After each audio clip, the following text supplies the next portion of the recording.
ओम नमः शिवाय। दोस्तों, आपका हमारे चैनल पर स्वागत है।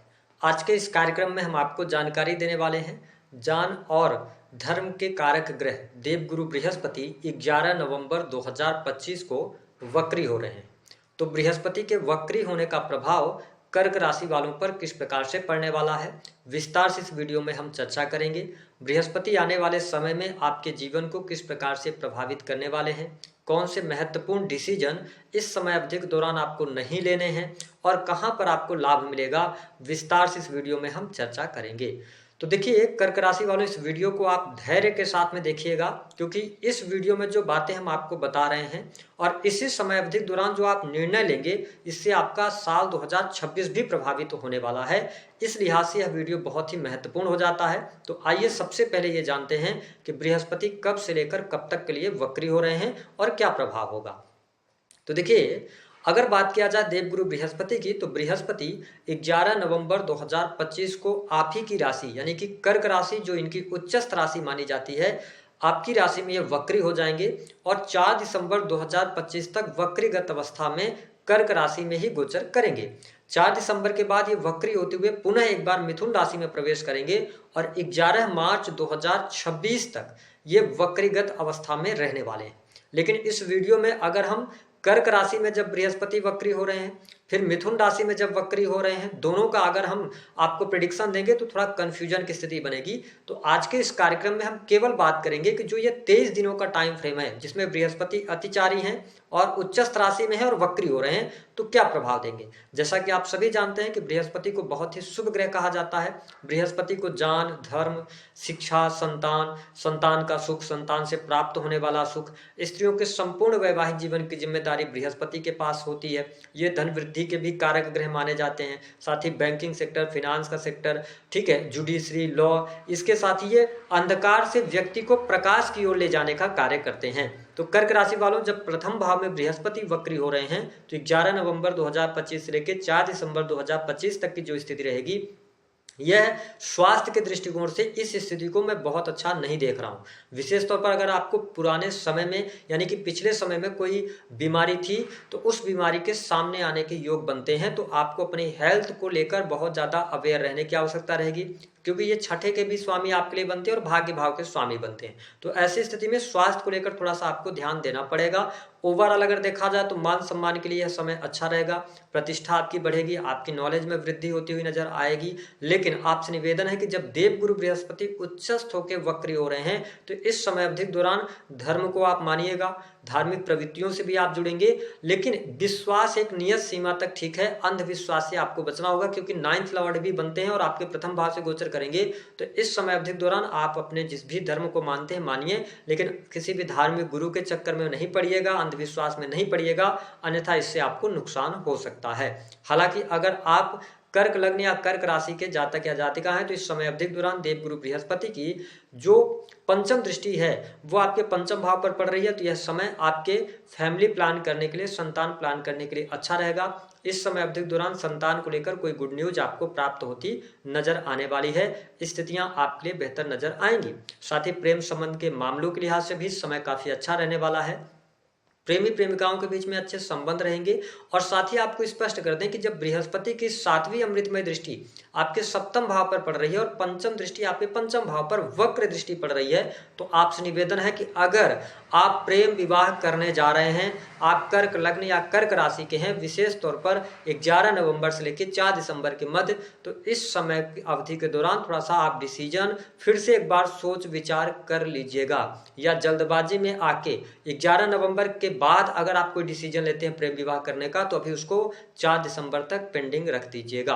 हालांकि जो लोग रिलेशनशिप में हैं उनके लिए स्थितियां बेहतर बनेंगी। किसी नए व्यक्ति की एंट्री भी आपके जीवन में दिखाई देती है।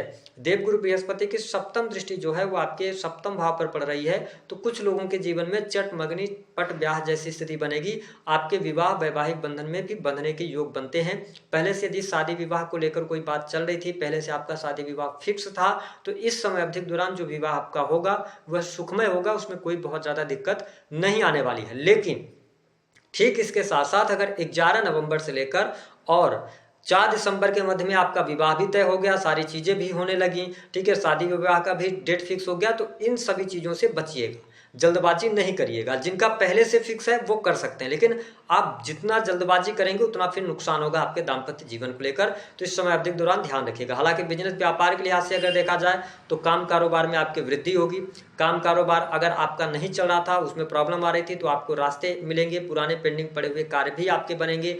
अगर आप एजुकेशन लाइन से जुड़े हुए हैं या किसी भी प्रकार के स्टेशनरी वगैरह की शॉप वगैरह चलाते हैं, आप कंसल्टेंसी देते हैं, तो आपके लिए स्थिति बेहतर रहेगी। काम धंधे के लिए ये 23 दिन बहुत शानदार रहेंगे। अगर आप नए कार्य व्यवसाय की शुरुआत भी करना चाहते हैं, आप कर्क लग्न या कर्क राशि के हैं, तो बिल्कुल आप नए कार्य व्यवसाय की शुरुआत कर सकते हैं। लेकिन पार्टनरशिप वगैरह में कार्य व्यवसाय करते समय थोड़ी सी सावधानी रखिएगा। अगर आपको पार्टनरशिप करना भी है तो इन 23 दिनों में आपको नहीं करना है। अगर आप अपने बिजनेस को आप बहुत ज़्यादा उसमें इन्वेस्टमेंट करना चाहते हैं, बहुत बड़ा इन्वेस्टमेंट है, थोड़ा रिस्की इन्वेस्टमेंट है, तो बचिएगा, नहीं कीजिएगा। क्योंकि जैसे ही बृहस्पति वक्री होकर मिथुन राशि में जाएंगे, आपके 12वें भाव से जाएंगे, तो आपकी थॉट प्रोसेस को ये चेंज कर देंगे। क्योंकि 4 दिसंबर के बाद आप सुख सुविधा की तरफ भागेंगे, भूमि भवन वाहन से संबंधित कार्य करना चाहेंगे, नौकरी पेशा जीवन पर ज्यादा आपका ध्यान लगने लग जाएगा। ठीक है, तो मैं आपसे ये निवेदन करूंगा कि बिजनेस व्यापार ठीक चल रहा है, लेकिन बड़े डिसीजन पेंडिंग रख दीजिएगा। इसके अतिरिक्त देवगुरु बृहस्पति की जो दृष्टि है वो आपके 9th हाउस पर पड़ रही है, तो निश्चित तौर पर भाग्य में यह वृद्धि कराएंगे। धार्मिक क्रियाकलापों में आपका कहीं ना कहीं से आप उसकी तरफ अग्रसर होते नजर आएंगे। धार्मिक यात्रा भी इस समय अवधि के दौरान नजर आएगी। साथ ही जो लोग विदेश में रह रहे हैं तो विदेशी भूमि से लाभ यहाँ पर प्राप्त होता नजर आएगा। साथ ही अगर आप हायर एजुकेशन की तरफ आगे बढ़ना चाहते हैं तो अच्छा रहेगा। स्टूडेंट विद्यार्थियों के लिए समय बहुत अनुकूल इस समय अवधि के दौरान रहने वाला है। यदि आप कॉम्पिटेटिव एग्जाम वगैरह की तैयारी कर रहे हैं तो भी परिस्थितियां आपके लिए बहुत ही सुंदर बनी हुई हैं। आपको बहुत अच्छे लाभ की उम्मीद आप कर सकते हैं। अगर ओवरऑल देखा जाए तो इस समय अवधि के दौरान कर्क राशि वालों नौकरी पेशा जीवन आपका अच्छा रहेगा। अगर आप पहले से नौकरी पेशा जीवन के अंदर हैं तो कहीं ना कहीं से नौकरी में आपको शुभता देखने को मिलेगी। या कुछ लोगों के जीवन में ऐसा हो सकता है, अगर ग्रह दशाएं खराब चली होंगी तो थोड़ा सा अपने नौकरी को लेकर आप इनसिक्योरिटी फील कर सकते हैं। क्योंकि 6 लॉर्ड होकर फर्स्ट हाउस में ये वक्री होंगे तो आपको लगेगा कि नौकरी छोड़ना चाहिए कि नहीं छोड़ना चाहिए। ठीक है, तो मैं आपसे निवेदन करूंगा कि इस समय अवधि के दौरान जो 11 नवंबर से लेकर और 4 दिसंबर का टाइम है, इस समय अवधि के दौरान बिल्कुल नौकरी नहीं छोड़ना है। अगर आपने छोड़ा तो आगे चल के आपको प्रॉब्लम्स होंगी, तो आप थोड़ा स्थिरता रखिएगा। दूसरा कि अगर आप बहुत बड़ा लोन लेना चाहते हैं, कोई लोन आप पास कराना चाहते हैं किसी कार्य के लिए, निवेदन है कि नहीं कीजिएगा। इस समय अवधि के दौरान लिया गया लोन कहीं ना कहीं से आपको प्रॉब्लम में डालेगा। आप जो डिसीजन इस टाइम पे लेंगे तो बहुत क्विक डिसीजन आप लेंगे। और कहते हैं ना कि जल्दबाजी में किए गए कार्य कई बार खराब हो जाते हैं। तो मेरा आपसे सिर्फ इतना कहना है कि अगर आप लोन वगैरह लेना चाहते हैं, ठीक है, तो यहाँ पे ध्यान दीजिएगा, थोड़ा शत्रुओं से सावधान रहिएगा। शत्रु संबंधित परेशानियां या कोर्ट कचहरी आदि के मामले, इन सभी चीज़ों में आप उलझ सकते हैं या यही चीज़ें अभी आपके ऊपर हावी रह सकती हैं। तो ओवरऑल अगर मैं बात करूँ तो कुछ चीज़ों के लिए समय अच्छा है, जैसे संतान के लिए अच्छा है, संतान प्राप्ति के लिए अच्छा है, फैमिली प्लान करने के लिए अच्छा है, प्रेम संबंधों के लिए अच्छा है, दाम्पत्य सुख में आपकी वृद्धि होगी, जीवन साथी का सहयोग आपको मिलेगा। जो लोग अविवाहित हैं उनके लिए विवाह के भी प्रस्ताव बनेंगे, लेकिन मैंने वीडियो में बड़े ही सही तरीके से एक्सप्लेन किया है। पिता का सहयोग मिलेगा, पिता के करियर में उनको अच्छा राज देखने को मिलेगा।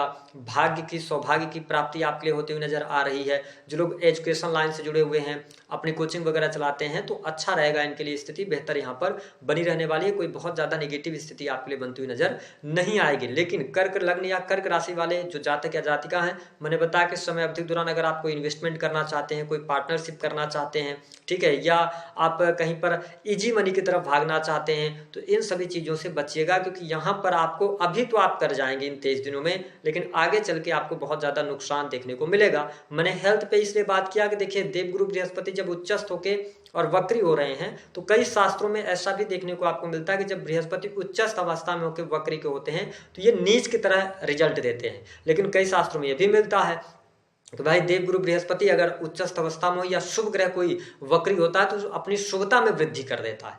तो यहाँ पर ध्यान ये देने वाली बात है कि 6 लॉर्ड भी आपके लिए बनते हैं। इसलिए मेरे कहने का ये मतलब है कि आप थोड़ा हेल्थ को लेकर आप अवेयर जरूर रहिएगा अगर आपकी कर्क लग्न या कर्क राशि है। ठीक है, बीमारियों पर पैसा खर्च हो सकता है। हालांकि सुख साधन के लिए अगर आप भूमि भवन वाहन से संबंधित कोई कार्य करना चाह रहे थे, वो पेंडिंग हो गया था, तो थोड़ा पेशेंस रखिएगा। मतलब 4 दिसंबर के बाद भूमि भवन वाहन से संबंधित संबंधित कार्य आपके होंगे। जिन लोगों के पास में नौकरी नहीं है, न्यू जॉब के लिए ट्राई कर रहे हैं, आप देखिएगा कि 4 दिसंबर के बाद न्यू जॉब के योग आपके लिए बनेंगे और 4 दिसंबर के बाद शत्रुओं पर भी विजय प्राप्त होने की स्थितियां आपके लिए बनती नजर आएंगी। लेकिन यह समय बड़े डिसीजंस को पेंडिंग रखने का रहेगा। उपाय क्या करेंगे?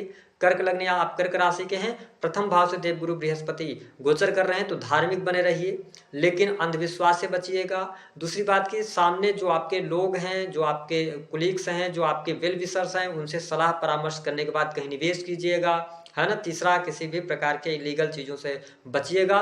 बाकी लगन से अगर गुरु का गोचर हो रहा है तो बस आप सात्विक बने रहिए, लोगों की मदद करते रहिए, बाकी अपने स्वभाव को अच्छा रखिए, चीजें बहुत बढ़िया रहेंगी। ईगोस्टिक होने से बचने